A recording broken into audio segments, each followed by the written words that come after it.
Je vais te raconter la parabole économique la plus brillante jamais écrite. En 1850, France, Bastia l'écrit 2 mois avant de mourir. Elle va changer ta façon de voir l'économie. La scène, un fils casse la vitre de la maison de son père. Le père est furieux. Les voisins arrivent, ils consolent le père. Ils disent c'est pas grave, au moins ça va donner du travail au vitrier. Le vitrier va dépenser cet argent chez le boulanger, le boulanger chez le tailleur, tu vois. Casser cette vitre, c'est bon pour l'économie. Le piège. Tu trouves ça logique? Bastia te dit, tu te trompes complètement. Ce qu'on voit, c'est le vitrier qui reçoit 6 francs. Il dépense ces 6 francs, l'économie tourne. Conclusion, casser la vitre crée de la richesse.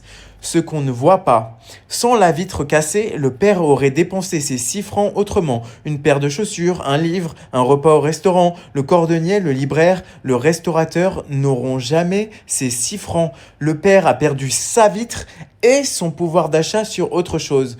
Total, la société est plus pauvre de la valeur d'une vitre.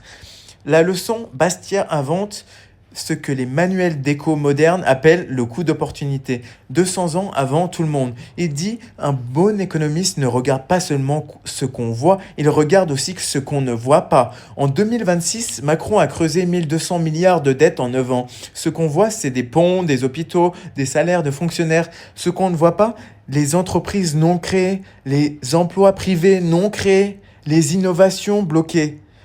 Bastia avait écrit ça en 1850. La France a oublié et c'est pour ça qu'on a 117% de dette.